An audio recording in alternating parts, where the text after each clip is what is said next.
रविकांत हमारे साथ बने हुए। रविकांत, क्या ऐसी कोई सिचुएशन नहीं आ सकती कि बीजेपी जेडीएस का सीएम मान ले और उसके बाद सत्ता की चाबी दे दे जेडीएस के हाथ में? क्या ये सिचुएशन खड़ी नहीं हो सकती?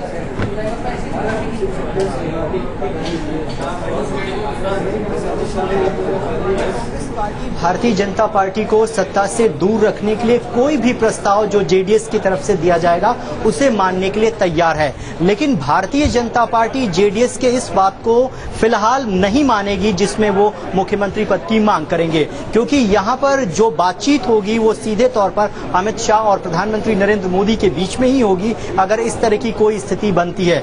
फिलहाल कांग्रेस ज्यादा शूट करती है जेडीएस के लिए, क्योंकि जिस तरीके के राजनीतिक समीकरण है और 2019 के लोकसभा के चुनाव हैं और अपने वोट बैंक को देखते हुए वो मुफीद रहेगा जेडीएस के लिए कि वो कांग्रेस से हाथ मिलाए। लेकिन भारतीय जनता पार्टी यहां पर चुपचाप नहीं बैठी है। आज ही अब से कुछ ही देर बाद भारतीय जनता पार्टी के 3 बड़े नेता बैंगलोर के लिए रवाना हो रहे हैं, जिसमें कर्नाटक के प्रभारी प्रकाश जावड़ेकर, धर्मेंद्र प्रधान और जेपी नड्डा हैं। यहां पर ऐसी स्थिति में राज्यपाल की भूमिका अब देखना यह है कि क्या जेडीएस के जो विधायक जीते हुए हैं उन पर कितनी कमांड है पार्टी की, क्या भारतीय जनता पार्टी उनके विधायकों को तोड़ने में कामयाब हो पाती है या नहीं। सारे हथकंडे अपनाए जाएंगे सत्ता को किसी तरीके से हासिल करने के लिए, लेकिन कांग्रेस पार्टी यहां पर पहले से सबक सीख चुकी है। उन्होंने भी अपने 2 बड़े नेताओं को पहले से मैदान में उतार रखा है। अब देखना यह है कि धन बल का जो प्रयोग होगा वो कौन सी पार्टी ज्यादा करेगी और किस तरीके से यहां पर सबकी निगाहें जेडीएस पर हैं कि वो अगला स्टैंड क्या लेती है, क्या अपने विधायकों को एकजुट रखने में वो कामयाब हो पाती है या भारतीय जनता पार्टी जेडीएस के खेमे में सेंध लगा देती है। चलिए एक बार अब कर्नाटक बीजेपी मुख्यालय जो कर्नाटक का दफ्तर है वहां का रुख कर लेते हैं। धीरेन्द्र पुंडीर हमारे साथ बने हुए हैं। धीरेन्द्र, ये बताइए कि वहां पर अब सिचुएशन किस तरीके की दिखाई दे रही है? सुबह ढोल नगाड़े थे, अभी थोड़ा सा सन्नाटा है, लेकिन ये सन्नाटा कह सकते हैं कि हो सकता है आगे की रणनीति तैयार की जा रही हो। जिस तरीके से येदियुरप्पा पहुंच गए हैं, उनके साथ एक केंद्रीय मंत्री भी हैं और 3 और लोग हैं जो दिल्ली से आ रहे हैं। कोई ऐसा फॉर्मूला यहां से निकालने की तो कवायद की जाएगी। ये जो जेडीएस प्लस है इसमें बहुत कुछ खेल हो सकता है, अभी भी इसकी गुंजाइश दिखाई पड़ती है। देखिए, अब सारी उम्मीदें बीजेपी की जो भी सारी उम्मीदें हैं वो इस बात पर हैं कि वो कैसे इस पूरे गेम को हैंडल करती है, खासतौर से जेडीएस को, क्योंकि जेडीएस को जितना मिला है सीट इतनी उम्मीद नहीं की जा रही थी। लिहाजा उसको ये मालूम है वोकेलिगा के अलावा माइनॉरिटी वोट जो उसको कहा जा रहा है वो मिला है।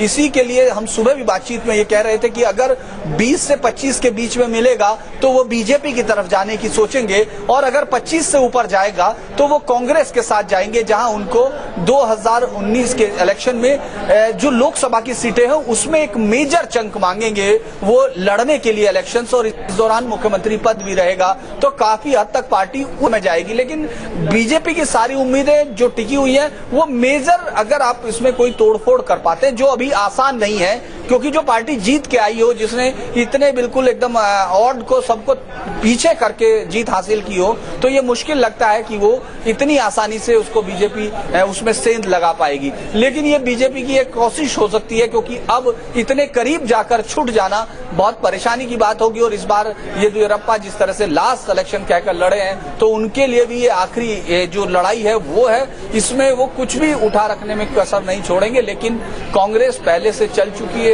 देवेगौड़ा की इच्छा उस तरह की दिखी थी बातचीत के दौरान, क्योंकि वो अपना वोट डिवाइड नहीं होना चाह रहे थे। इसीलिए मुझे लगता है कि इस समय बीजेपी के लिए काफी दिक्कतें सामने हैं, मतलब जो सामने दिख रहा है, क्योंकि अगर जो वोटों से हासिल कर सकती थी वो ज्यादा इजी था, वो ऐसे माहौल पर खड़ी है जहां से उसको बहुत मुश्किल है एक एक चीज। चलिए, लेकिन यहाँ पर राज्यपाल की भूमिका बहुत अहम रहेगी कि अगर यहाँ पर बीजेपी को अगर किसी भी तरह से कोशिश भी करनी है, जोड़ तोड़ की राजनीति उसका सीधा शब्द है, भले ही से कुछ भी कहा जाए, संभावना तलाशना कहा जाए, अगर वो कोशिश करनी भी है तो उसके लिए क्या उसे वक्त मिलेगा, या फिर उससे पहले ही सरकार बनाने का दावा पेश करके सरकार बनाने का न्योता यहाँ पर इस गठबंधन को मिल जाएगा?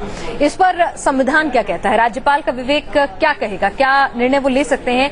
संविधान एक्सपर्ट पीएम त्रिपाठी साहब हमारे साथ इस वक्त फोनलाइन पर जुड़ चुके हैं। आपसे समझना चाहेंगे सर कि जिस तरह से कांग्रेस ने ऐलान कर दिया है कि वो जेडीएस को लिखित समर्थन देने को तैयार है, उस सब के बीच में यहाँ पर राज्यपाल क्या फैसला ले सकते हैं संविधान के मुताबिक? सिंगल लार्जेस्ट पार्टी को बुलाने का जिसके पास बहुमत नहीं है, या फिर वो दल जो कह रहे हैं कि भाई हम लिखित समर्थन दे रहे हैं, हमारे पास बहुमत है, उनको सरकार बनाने देने का? देखिए, निश्चित रूप से संविधान में इस बात को लेकर स्पष्ट रूप से कुछ नहीं कहा गया है कि चुनाव के बाद राष्ट्रपति या राज्यपाल किसको सरकार बनाने के लिए आमंत्रित करेंगे। ये एक परंपरा है। प्रेसिडेंट आर वेंकट रमन ने अपनी आत्मकथा the presidential years of my life में लिखा था कि अगर कभी किसी एक राजनीतिक दल को चुनाव में पूर्ण बहुमत न मिले तो उनको एक नियमित क्रम का पालन करना चाहिए, जिसमें सबसे पहले उस दल को बुलाना चाहिए जिसके पास अकेले पूर्ण बहुमत है। अगर वो नहीं तो उस गठबंधन दल के नेता को बुलाना चाहिए जिसके पास बहुमत होने का दावा पेश किया गया है। अगर वह भी नहीं तो चुनाव के बाद जो गठबंधन बना है उस दल के नेता को बनाना चाहिए जो कि बहुमत का दावा पेश कर रहा। यानी कि उसमें एक क्रम किसको कैसे बुलाना है ये राष्ट्रपति और राज्यपाल के विवेकाधिकार पर ही निर्भर करता है। अब जो कर्नाटक में परिस्थिति उत्पन्न हुई है उसमें निश्चित रूप से कांग्रेस ने एक कदम आगे चलते हुए बीजेपी के जो गेम प्लान को हाईजैक कर लिया और कांग्रेस ने जेडीएस को अपना समर्थन देने की घोषणा कर दी है। तो निश्चित रूप से कांग्रेस और जेडीएस मिला करके पूर्ण बहुमत की संख्या से ज्यादा हो गए हैं। अगर ये दावा पेश करते हैं तो राज्यपाल को उन्हें पहले बुलाना चाहिए। जी। बीजेपी एक बड़ा राजनीतिक दल होने के नाते, कर्नाटक में सबसे बड़े राजनीतिक दल होने के नाते राज्यपाल के सामने अपना दावा पेश कर सकती है कि उसके पास यद्यपि आवश्यक बहुमत से कम लेकिन सबसे बड़े राजनीतिक दल के रूप में उसको जनादेश मिला है तो पहले उसको बुलाया जाए। जी। लेकिन अगर परंपराएं देखें, अगर व्यवस्था देखें तो उसके अंतर्गत राज्यपाल जिस एक बड़े गठबंधन दल को जिसके पास पूर्ण बहुमत होने का दावा किया जा रहा है उन्हें पहले आमंत्रित करना चाहिए, लेकिन ये नियम नहीं है, परंपरा है। इसमें कोई टाइम की डेडलाइन होगी, कोई समय सीमा इसमें होगी या नहीं? टाइम की डेडलाइन कॉन्स्टिट्यूशनल प्रोविजंस में, लॉ में नहीं है। ये राष्ट्रपति और राज्यपाल के विवेकाधिकार शक्ति के अधीन आता है कि वो किस दल को सरकार बनाने के लिए आमंत्रित करते हैं, कितना समय बहुमत साबित करने के लिए देते हैं, किस दल को वरीयता क्रम में पहले बुलाते हैं या कितना समय देते हैं। ये राज्यपाल महोदय के ऊपर निर्भर करता है, ये उनका विवेकाधिकार है। चलिए, बहुत बहुत शुक्रिया। तो जिस तरीके से अभी हमें पीएम त्रिपाठी जी बता रहे थे कि इस तरह का कोई भी कॉन्स्टिट्यूशन में लिखित प्रावधान नहीं है, ये सब विवेकाधिकार पर निर्भर करेगा राज्यपाल और राष्ट्रपति के कि वो किस पार्टी को पहले बुलाती है, किस दल को पहले बुलाती हैं, और उन्हीं के विवेक पर निर्धारित होगा कि वो बीजेपी जो सबसे बड़ी पार्टी बन के आई है उन्हें पहले बुलाएंगे या फिर कांग्रेस और जेडीएस जो चिट्ठी लेकर आए।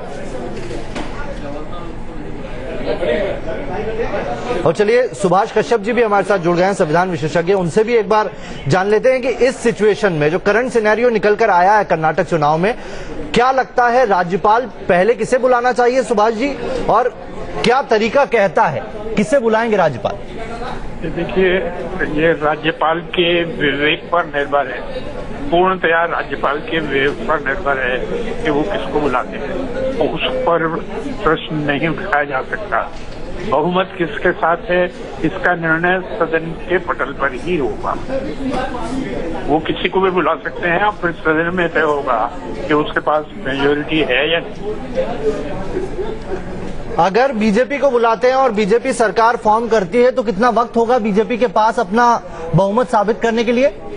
वो गवर्नर अपने निर्णय में देंगे कि 10 दिन के अंदर या 7 दिन के अंदर या 5 दिन के अंदर जो भी टाइम हो देंगे उसमें अपना बहुमत साबित करेंगे। यानी कि इसमें कोई ऐसा नहीं है कि पहले अगर कांग्रेस और जेडीएस चिट्ठी लेकर चले गए तो राज्यपाल के ऊपर नैतिक दबाव या कोई भी दबाव काम करेगा कि वो उन्हें ही पहले बुलाएं या उन्हें फॉर्म करने के लिए, सरकार बनाने के लिए वहां पर प्रस्ताव रखने की इजाजत दें? नहीं, बिल्कुल जरूरी नहीं है। बिल्कुल संविधान में बिल्कुल स्पष्ट है कि वो अपने विवेक में किसी को भी बुला सकते हैं। सिर्फ शर्त यह है कि जिस व्यक्ति को वो बुलाएं, चीफ मिनिस्टर बनाएं, उसे सदन के बहुमत का समर्थन मिले। अगर नहीं मिलता है तो उसे जाना पड़ेगा। आपको मालूम है अटल बिहारी वाजपेयी को 1 वोट से वो हार गए थे तो उन्हें इस्तीफा देना पड़ा था। चलिए, बहुत बहुत शुक्रिया। सुभाष कश्यप जी जुड़े हुए थे हमारे साथ फोन लाइन पर, संविधान विशेषज्ञ, जो बता रहे थे कि इसमें कुछ भी क्लियर नहीं है। और चलिए हमारे साथ सैयद शाहिद जेडीएस से नेता हैं, यूथ विंग के नेता हैं, वो जुड़ गए हैं सीधा, उनसे बात कर लेते हैं। क्या तरीका निकल कर आ रहा है अब आपकी तरफ से, क्या दिखाई दे रहा है आपको? सरकार बना रहे हैं आप ही की सरकार बन रही है, लेकिन किसके साथ बन रही है ये अभी भी सवाल बना हुआ है।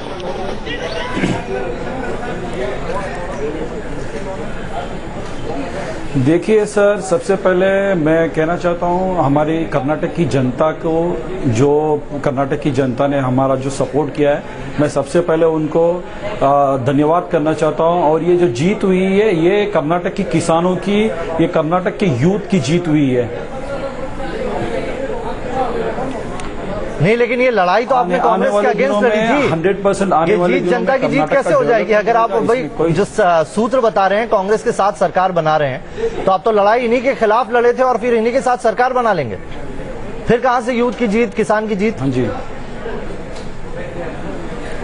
देखिए सर, अभी ये जो डिसीजन है, हमारे वरिष्ठ नेता हैं, हमारे पार्टी प्रेसिडेंट श्रीमान एचडी देवगौड़ा साहब हैं और हमारे स्टेट प्रेसिडेंट एचडी कुमारस्वामी साहब हैं। बतौर यूथ लीडर आप क्या चाहते हैं? आपकी भी तो कोई इच्छा होगी ना, आपको क्या लगता है आपकी पार्टी के हित में क्या होगा? आपको क्या लगता है, एक बतौर युवा नेता आपकी क्या सोच है? अगर मैं आपसे पूछूं देखिए कि किसी भी कीमत पर सरकार बना लो, चाहे वो उसी पार्टी के साथ क्यों ना हो जिसने आपको तोड़ने की कोशिश की।